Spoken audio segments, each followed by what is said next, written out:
नमस्कार। Future zone classes के इस यूट्यूब चैनल पे मैं AK सिंह आप सबों का स्वागत करता हूँ। तो चलिए इस ऑनलाइन प्लेटफॉर्म से आज हम लोग 12th फिजिक्स में इंटरनल रेसिस्टेंस, किसी भी सेल में इंटरनल रेसिस्टेंस कुछ टर्म डिफाइंड होता है। क्या होते हैं इंटरनल रेसिस्टेंस, जरा देखते हैं। आप ऊपर देखो heading, internal resistance of a cell. क्या है ये? The opposition offered by the cell to the flow of electric current is called internal resistance. Actually resistance क्या है? इलेक्ट्रिक करंट के फ्लो में समझ लो यू कि वो एक स्पीड ब्रेकर है जो कि इलेक्ट्रिसिटी के फ्लो का अपोजिशन ऑफर करता है। जहां भी कहीं इलेक्ट्रिसिटी के फ्लो का अपोजिशन हो रहा है वहां पर कुछ न कुछ रेसिस्टेंस आएंगे। बट अपने पास जो सेल बनता है, सेल बनाने का मेन मोटो क्या है? पोटेंशियल सेटअप करना, वहां से पोटेंशियल बनाने के लिए।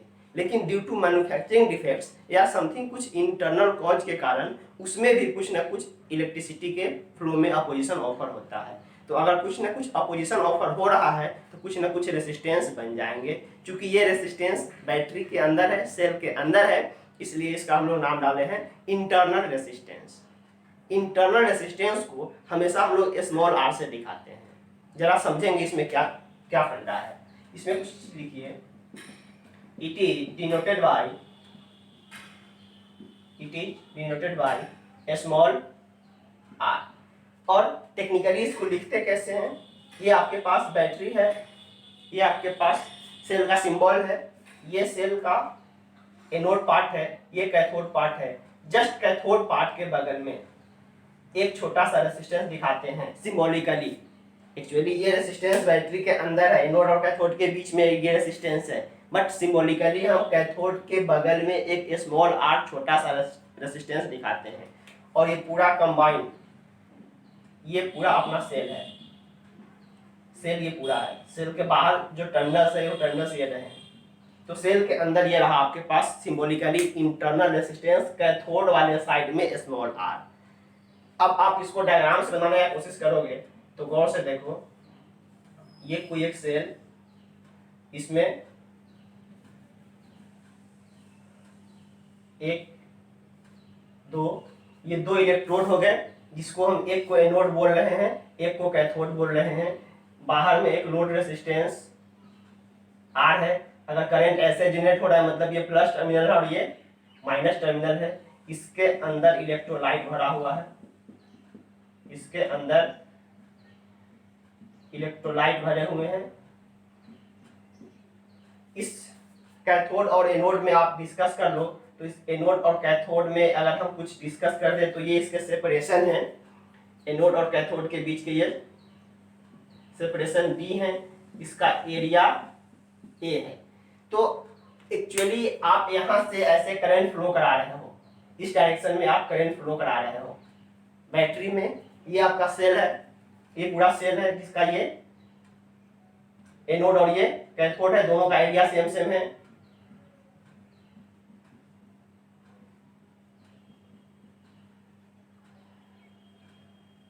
कैथोड। अब इलेक्ट्रिसिटी का फ्लो अगर ऐसे हो रहे हैं तो इलेक्ट्रिसिटी सेल के अंदर आप जानते हो कैथोड से एनोड में आता है। लेकिन इलेक्ट्रॉन के फ्लो का पोजीशन अगर हम ऑफर करें कि एक्चुअली करंट अगर ऐसे फ्लो हो रहा है तो इलेक्ट्रॉन कैसे फ्लो करेंगे? ऐसे। तो electricity inside the cell cathode से एनोड जा रहा है, बट इलेक्ट्रॉन एनोड से कैथोड जा रहे हैं। तो यहाँ पे जो भी फ्लो हो रहा है, ऐसे करके इधर की तरफ करंट, इसके फ्लो में कुछ ना कुछ अपोजिशन आएगा। और ये अपोजिशन कौन कौन देंगे? क्योंकि अंदर में इलेक्ट्रोलाइट है, तो इलेक्ट्रोलाइट के अंदर हो सकता है कि ये गाढ़ा या फिर कुछ ऐसा सबस्टांस हो कि इलेक्ट्रॉन या करंट के फ्लो में बाधा उत्पन्न करे, इलेक्ट्रॉन को फ्लो ना करने दे। अगर दूर दूर है तो कुछ ज्यादा दूर तक इसमें चलने पड़ेंगे। तो इसके अंदर कुछ ना कुछ रेसिस्टेंस ऑफर हो रहा है सेल के अंदर, बैटरी के अंदर। उसी रेसिस्टेंस को क्या बोल रहे हैं हम लोग? Internal resistance, small R. Actually इसी में अपने पास एक स्मॉल आर रेसिस्टेंस बन जाता है बैटरी के अंदर, जिसको सिंबॉलिकली कैथोड के बगल में स्मॉल आर से दिखाते हैं। क्लियर? अब यहाँ पे कौन कौन सा फैक्टर है, ये एग्जाम में पूछते हैं कि कौन कौन से वो फैक्टर हैं जिस फैक्टर ने किसी भी बैटरी के इंटरनल रेसिस्टेंस को डिस्टर्ब करता है। तो फैक्टर है सेपरेशन, दोनों इलेक्ट्रोड के बीच का सेपरेशन, इलेक्ट्रोलाइट का कंसंट्रेशन, इलेक्ट्रोलाइट का टेम्परेचर और इलेक्ट्रोड का एरिया, इलेक्ट्रोड का एरिया। तो यहाँ पर एक छोटा सा हेडिंग डालो, factor affecting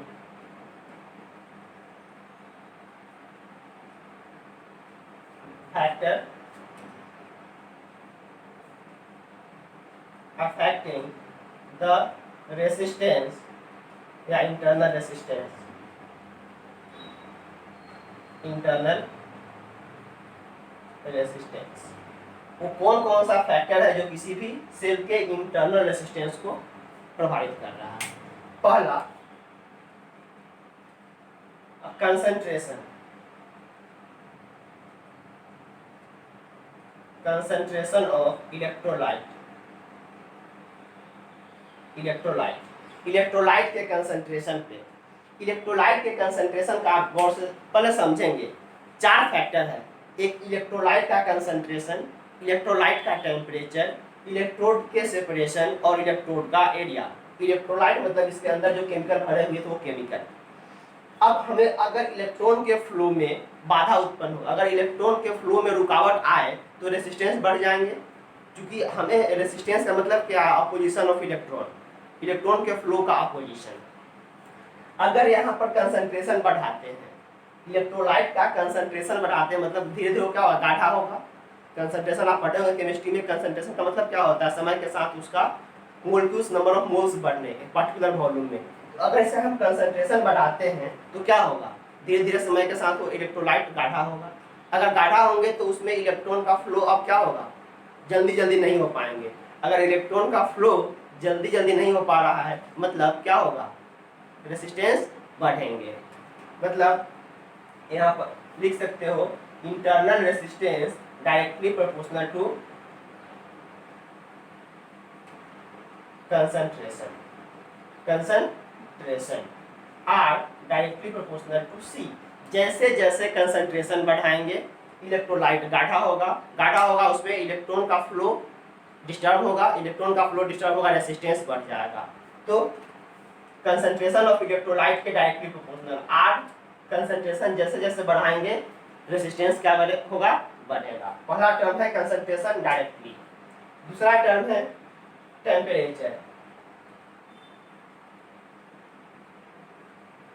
temperature of electrolyte, electrolyte का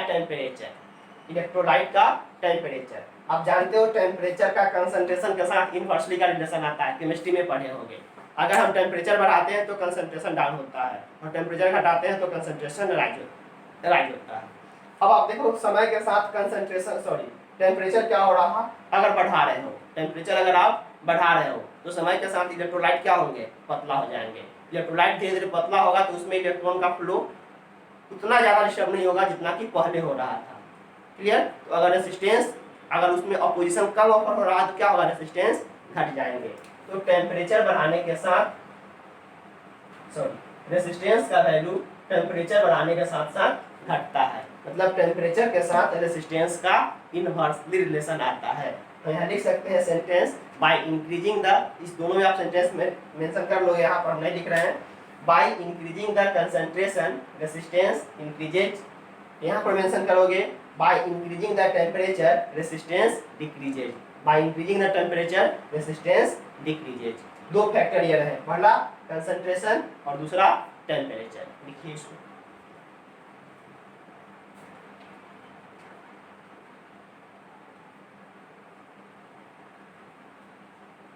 चलिए अब आप देख लो इसका तीसरा factor.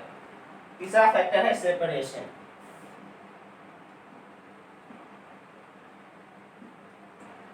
Separation between electrode, electrode के बीच का सेपरेशन। अब जरा गौर से देखो, अगर ये सेपरेशन हम बढ़ाते, इलेक्ट्रोड पहले नजदीक था, अब दूर दूर कर दिए। अगर सेपरेशन बढ़ा रहे हैं तो इसमें जो इलेक्ट्रॉन थे वो इलेक्ट्रोलाइट के रास्ते होते हुए ज़्यादा दूर तक दौड़ना पड़ेगा। पहले इतना सा था तो इतना ही दूर में इलेक्ट्रॉन घूम रहे थे इसमें इलेक्ट्रोलाइट में। लेकिन अब क्या हो रहा है, इसको हम दूर कर दिए तो जो इलेक्ट्रोलाइट वाला स्पेस था उसमें ज़्यादा दूर तक दौड़ना पड़ेगा किसको, चार्ज कैरियर्स को। तो अगर चूंकि ऑलरेडी चिपचिपा गाढ़ा सबस्टांस है तो इसमें इसको दौड़ने में परेशानी होगी। क्लियर है, मतलब जैसे जैसे सेपरेशन आप बढ़ाओगे इलेक्ट्रॉन के मोशन में अपोजिशन ऑफर होना शुरू हो जाएगा, मतलब रेसिस्टेंस बढ़ जाएंगे। तो अगर सेपरेशन बढ़ाते हो तो रेसिस्टेंस क्या होगा, बढ़ेगा। यहाँ पर आप वर्ड यूज करोगे बाय इंक्रीजिंग द, यहाँ एक सेंटेंस लिखोगे, by increasing the separation between electrode internal resistance of the cell increases. By increasing the separation between the electrode internal resistance increases, आप यहाँ सेंटेंस मेंशन करोगे R directly proportional to D, R directly proportional to D। और वो चौथा factor है area of cross section, area of cross section of electrode. ध्यान देना, ये जो फैक्टर आप यूज कर रहे हो बोर्ड के एग्जाम पॉइंट ऑफ व्यू से बहुत ज़्यादा इंपॉर्टेंट है। पूछता है इंटरनल रेसिस्टेंस कौन कौन फैक्टर पर डिपेंड होते हैं, उस फैक्टर का नाम बताओ और कैसे डिपेंड होते हैं, ये चीज़ मुझे बताओ। 2 नंबर में क्वेश्चंस आते रहते हैं, तो जरा गौर से इसको करेंगे। Area of cross section of electrode, electrode का एरिया। जैसे मान लो एक इलेक्ट्रोड यह है एनोड और कैथोड, यहाँ से इलेक्ट्रॉन निकल के यहाँ को स्ट्राइक कर रहा था। अगर ये एरिया छोटा है तो कम ही स्पेस से इलेक्ट्रॉन निकल के इस पे स्ट्राइक कर रहे हैं, क्योंकि यहाँ से निकल के इसको यहाँ जाने हैं, तो सारे इलेक्ट्रॉन नज़दीक होकर के स्ट्राइक करेंगे, मतलब नज़दीक चलेंगे, परेशानी होगा। अगर हम एरिया बढ़ा दें तो डेफिनेटली इसमें मूवमेंट आसानी से होगा। जैसे मान लो कि एक पतले से गली से 4 बाइक वाले निकल रहे हो और उसको हम मोटे एकदम NH पर डाल दिए, हाईवे पे डाल दिए, तो हाईवे का मतलब what, area of cross section बढ़ जाना। तो उन दोनों के बीच, तीनों के बीच क्या होगा, सेपरेशन बढ़ जाएंगे, सेपरेशन बढ़ेगा, स्पीड ऑटोमेटिक बढ़ जाएगा। तो हम जैसे जैसे इलेक्ट्रोड का एरिया बढ़ाते हैं इलेक्ट्रॉन का मूवमेंट आसान होता है, मतलब रेसिस्टेंस घट जाएंगे। तो चौथा है एरिया ऑफ क्रॉस सेक्शन। तो जैसे जैसे आप एरिया बढ़ाओगे रेसिस्टेंस क्या होगा, घटेगा। एरिया बढ़ाओगे इलेक्ट्रॉन का फ्लो आसानी से होगा, मतलब रेसिस्टेंस फॉल करेंगे। क्लियर। तो ये 4 फैक्टर है। पहला कंसंट्रेशन बढ़ाने के साथ रेसिस्टेंस बढ़ता है। दूसरा फैक्टर है टेम्परेचर बढ़ाने के साथ रेसिस्टेंस घटता है। तीसरा फैक्टर है सेपरेशन बिटवीन इलेक्ट्रोड, सेपरेशन बढ़ाने के साथ इंटरनल रेसिस्टेंस बढ़ते हैं। और चौथा फैक्टर है area of cross section of electrode, area of cross section जैसे जैसे बढ़ाओगे रेसिस्टेंस घटेगा। वे 4 फैक्टर है जो कि किसी भी सेल के इंटरनल रेसिस्टेंस को डिस्टर्ब करता है। नोट करेंगे।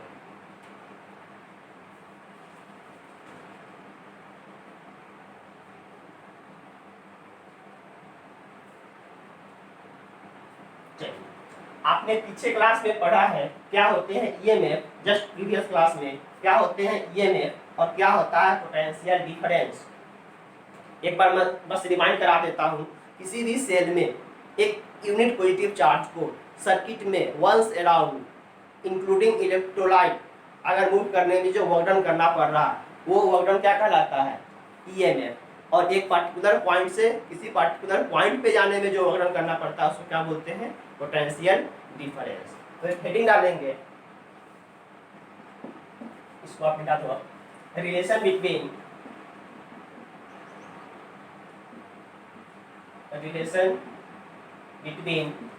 EMF, available potential and electric current. Relation between available potential, EMF and electric current. EMF and potential difference and current के बीच में अपने को क्या चाहिए, कुछ रिलेशन चाहिए। चलो आप एक ये लो बैटरी के अंदर इंटरनल रेसिस्टेंस, बैटरी का EMF E, बाहर में एक लोड रेसिस्टेंस R। एक्चुअली ये पूरा बैटरी है ना, ये पूरा अपना बैटरी है, पूरा सेल ये है। इंटरनल रेसिस्टेंस के साथ ये चूंकि इंटरनल रेसिस्टेंस बैटरी के अंदर ही होता है, तो अब बैटरी के बाहर का जो पोटेंशियल होगा वो क्या होगा, पोटेंशियल, या फिर जिसको बोलेंगे अवेलेबल पोटेंशियल, जो कि होगा V, सही। और वो V क्या होंगे, जस्ट इसके बाहर का पोटेंशियल। अगर मान लो ये पॉइंट A है और ये पॉइंट B है, तो A से B का पोटेंशियल क्या है, V है। यहाँ पर आप एक चीज मेंशन करो, let E EMF of cell V available potential across the cell,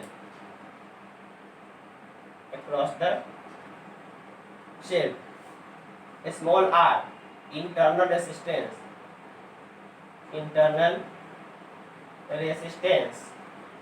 capital R जिसको बोलेंगे लोड रेसिस्टेंस या एक्सटर्नल रेसिस्टेंस, लोड रेसिस्टेंस और इसी को बोलते हैं external resistance. Clear.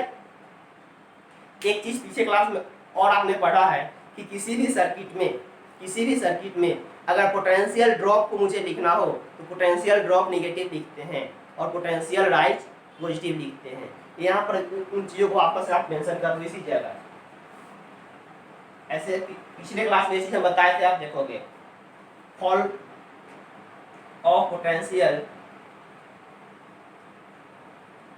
Is taken negative while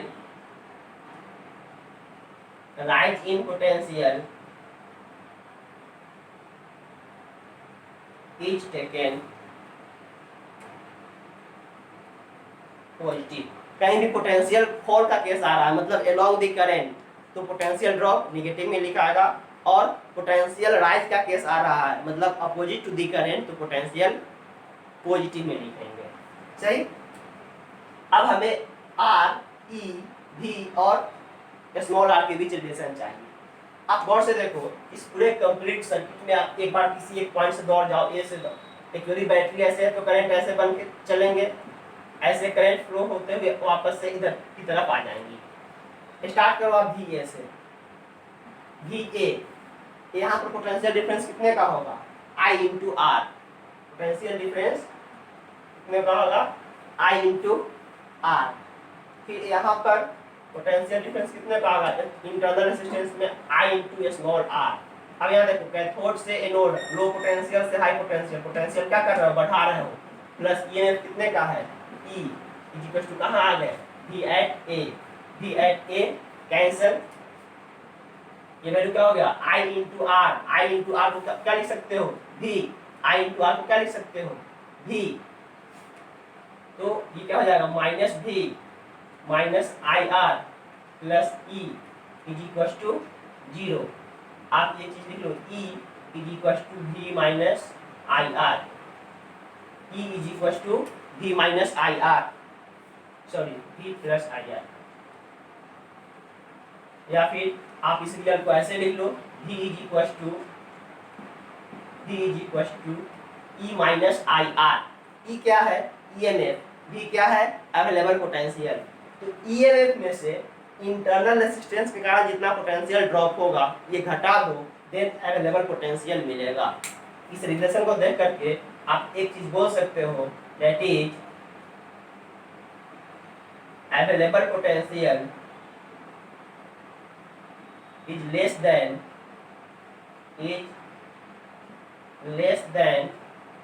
EMF। EMF से अवेलेबल पोटेंशियल कम होगा। एक रिलेशन तो आपके पास निकल गया, V is equal to E minus IR। चलो आप दूसरा कंडीशन यूज करो, I is equal to ohm's law से आप क्या जानते हो, V is equal to IR। I का वैल्यू क्या हो जाएगा, V by R, but V के रूप में यहाँ बैटरी का क्या है, EMF, बट I इज इक्वल टू क्या आप लिखोगे, E बाई R। इस सर्किट में टोटल रेजिस्टेंस कितना है, देखो तो एक कैपिटल R जो कि लोड रेजिस्टेंस है, और सीरीज के साथ एक स्मॉल r रेजिस्टेंस है जो कि बैटरी का सेल का रेजिस्टेंस है। तो टोटल रेजिस्टेंस कितना है, R plus R, total EMF कितना है, E, तो करंट कितना बनेगा, I is equal to E by R plus R। आप ऐसे भी यहाँ से भी निकाल सकते हो। देखो अगर I निकालना है इन चीज़ों को आप सॉल्व कर लो, यहाँ से आई कॉमन निकाल लो, तो आई का वैल्यू क्या हो जाएगा ई, अब आई में आर प्लस आर, एक्चुअली यहीं से रियल को लेकर के आए हैं हम। इस रियल को अगर सॉल्व करें, इस रियल को ना लिख करके हम फर्स्ट वाले रियल को फिर से लिख दे, पहले आप इतना छापो तो जगह नहीं है।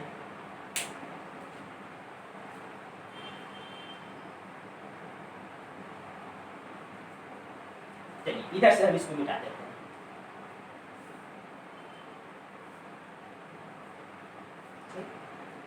आपके पास एक रिलेशन निकल गया v equals to E minus I R. फिर से हम फर्स्ट लिख रहे हैं,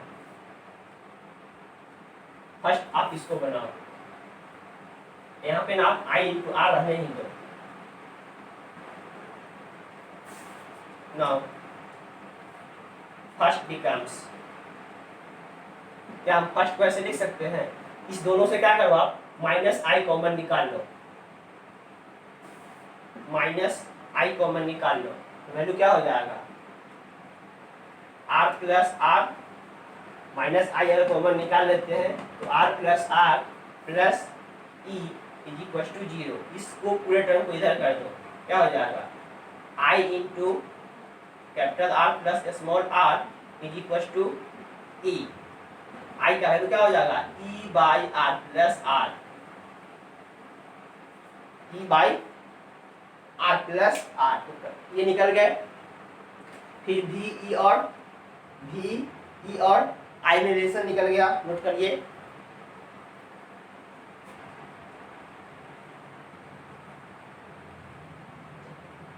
अब हम एक रिलेशन और निकालना चाह रहे हैं कि भी ई और आर में, एक चीज देखो, आपके पास अवेलेबल पोटेंशियल भी is equal to I into load resistance, V is equal to I R आप लिखे हो, V is equal to I into R. तो क्या इस V को हम I के रूप में इतना लौटा दें E by R plus R, V is equal to E by R plus R into small E, sorry small R capital R. देखो ये वैल्यू हम सेकेंड इक्वेशन बना दिए और इसको आप थर्ड कर लो। एक रिलेशन आपके पास क्या निकल गया v is equal to E minus I R, v का वैल्यू ई आई और आर के टर्म में, यहाँ पर i का वैल्यू ई कैपिटल आर और स्मॉल आर के टर्म में, और यहाँ v का value E capital R small R और कैपिटल आर के टर्म में। मतलब v is equal to E by R plus R into capital R, i बराबर E by R plus are, जहाँ पर e क्या है सेल का ईएमएफ है, v क्या है अवेलेबल पोटेंशियल है, स्मॉल आर इंटरनल रेजिस्टेंस है और capital are external load resistance है। क्लियर। चलिए तो ये रहे आपके पास ई भी और आर में अलग अलग तीन रिलेशन, अपने नीड के हिसाब से इस रिलेशन को हमने यूज करा। ओके चलिए तो इसी में एक चीज आप और कर सकते हो, यहाँ पर यहाँ से इस वाले इक्वेशन से देख लो एक चीज, इसके जस्ट बाद आप लिख लेना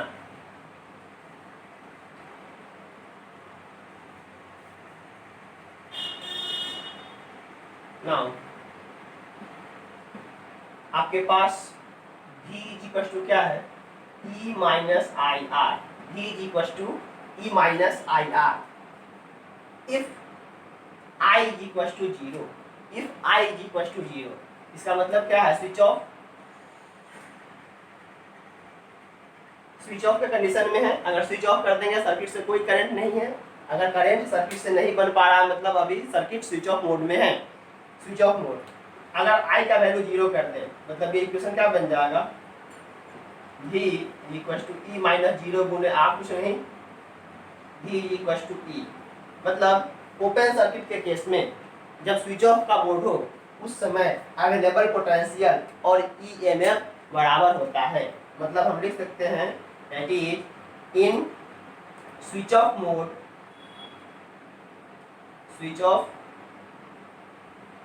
mode the available potential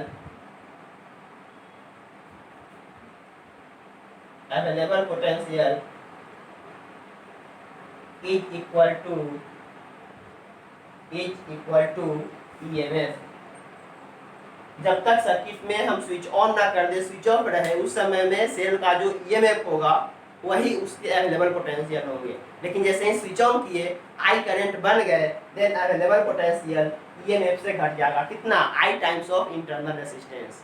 clear?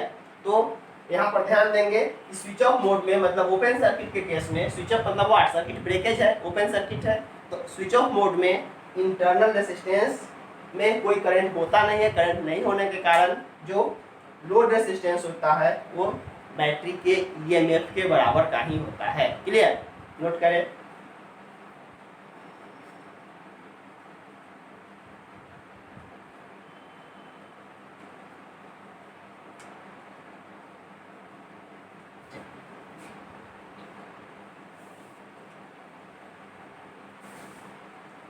अब अगर आप बैटरी को यूज में ला रहे हो, बैटरी को यूज में ला रहे हो, फिर सेल इज इन यूज। अगर सेल यूज हो रहा मतलब समय के साथ चार्ज हो रहा है कि डिस्चार्ज हो रहा? डिस्चार्ज हो रहा, मतलब ये कह सकते हो case of discharging, case of discharging, case of discharging मतलब समय के साथ आप बैटरी से करंट विड्रॉ कर रहे हो, बैटरी को डिस्चार्ज कर रहे हो। तो उस केस में आपके पास कैसा फिगर बनेगा? ये बैटरी, इसका ये इंटरनल रेसिस्टेंस, और चूंकि आप बैटरी को क्या कर रहे हो? डिस्चार्ज कर रहे हो, मतलब बैटरी से करंट आएगा, बैटरी से करंट आएंगे, और बैटरी के बीच अवेलेबल पोटेंशियल जो भी बना हुआ है वो कितने का है? V वोल्ट का है। इसके बीच अवेलेबल पोटेंशियल कितने का है? V वोल्ट का है। मान लो कि इससे आई करंट बन रहा है, बैटरी का ईएमएफ E था और इंटरनल रेसिस्टेंस स्मॉल r थे। क्लियर? तो एक्चुअली मान लो ये पॉइंट A है, ये पॉइंट B है। हो सकता है कि इसके बाहर हम देखकर ऐसे कहीं से कोई रेसिस्टेंस वगैरह अपना यूज कर रहे हो, इसके बाद का सर्किट हम नहीं दिखा रहे हैं। डेफिनेटली सर्किट क्लोज होगा तभी करंट क्रॉस कर रहे हैं, तभी करंट क्रॉस कर रहे हैं। चलो, बट इस चीज़ों को हम दिखा नहीं रहे, ऐसे डॉट में दिखा रहे हैं कि बाहरी हमें आर रेसिस्टेंस का कोई मतलब यहाँ पर है नहीं। जब बैटरी डिस्चार्ज हो रहा हो, मतलब बैटरी को हम यूज कर रहे हैं, बैटरी से करंट विड्रॉ कर रहे हैं, उस केस में मेन फिगर क्या दिखाई देगा? बैटरी से करंट निकलता हुआ दिखाई देगा। सही? चलो आप स्टार्ट करो इस पॉइंट से। VA इधर से आप इधर तरफ आ रहा हो ना, ऐसे घूमते हुए करंट ऐसे फ्लो हो रहा है, मतलब इधर का पोटेंशियल ज्यादा है, इधर का पोटेंशियल कम है। तो यहाँ पर पोटेंशियल डिफरेंस कितने का होगा? I × R, निगेटिव में। यहाँ लो से हाई में चल रहे हो, plus E is equal to कहाँ आ गए? V एट B पर। सही? तो अगर हम VA माइनस VB कर दूं तो वैल्यू क्या हो जाएगा? या VB माइनस VA कर दो, VB माइनस VA, चूंकि B हाई पोटेंशियल पे है करस्पॉन्डिंगली इधर से। सही? तो VB माइनस VA का वैल्यू या VA माइनस VB का वैल्यू निकाल दूँ, VB minus VA, VB minus VA minus IR plus E is equal to VB। तो यहाँ से अगर हमने निकाल दिया VB माइनस VA का वैल्यू हो जाएगा E माइनस IR, और VB माइनस VA क्या है? Available potential V is equal to E minus IR। जब हम बैटरी को डिस्चार्ज कर रहे हो, बैटरी को डिस्चार्ज कर रहे हो मतलब बैटरी को हम यूज कर रहे हैं, तो V का वैल्यू क्या होगा? E minus IR। लेकिन अगर हम दूसरा केस डील करें, when cell is charging, cell is charging, जब सेल चार्ज हो रहा हो, बैटरी चार्ज हो रहे हो, जो ईएमएफ का अपने पास बैटरी था, इसका इंटरनल रेसिस्टेंस स्मॉल r था, ये बैटरी कहीं से चार्ज हो रहा है। अगर बैटरी चार्ज हो रहा है मतलब बैटरी में करंट इन करेगा, बैटरी में करंट इन करेंगे, बहुत माइनर फर्क है। यहाँ बैटरी से करंट निकल रहा है क्योंकि बैटरी को आप यूज कर रहे हो, यहाँ पर बैटरी में करंट घुसेंगे क्योंकि बैटरी को आप चार्ज कर रहे हो किसी बाहरी V वोल्ट के सोर्स से, किसी बाहरी V वोल्ट के सोर्स से आप बैटरी को चार्ज कर रहे हो। ओके, तो इस केस में करंट ऐसे फ्लो करेंगे। मान लो ये पॉइंट A है, ये पॉइंट B है, तो करंट ऐसे फ्लो हो रहा है ना इसमें, जस्ट उल्टा ऐसे करंट फ्लो हो रहे हैं। चलो स्टार्ट कर दो यहाँ से। यहाँ पे एक्चुअली जो पॉइंट लिखे थे ऐसे ही दो, इसमें भी पॉइंट यहाँ बी माने थे, हमने यहाँ ए मान रखा था। स्टार्ट करो। वी बी यहाँ पर देखो हाई पोटेंशियल से लो पोटेंशियल जा रहा हो, माइनस ई। यहाँ पर पोटेंशियल डिफरेंस कितने का होगा, I into R is equal to V at A. तो V B minus V A अगर निकालते हो तो क्या हो जाएगा, ई प्लस आई आर, और वी बी माइनस डी क्या है, बाहर का अवेलेबल पोटेंशियल भी, is equal to E plus I R. ध्यान दें, अगर बैटरी डिस्चार्ज हो रहा हो, बैटरी डिस्चार्ज हो रहे हो तो अवेलेबल पोटेंशियल ईएमएफ से कम होगा। अगर बैटरी चार्ज हो रहा हो तो अवेलेबल पोटेंशियल ईएमएफ से ज़्यादा होगा। सही। तो यहाँ पर एक लाइन लिख सकते हो, इन केस ऑफ डिस्चार्जिंग,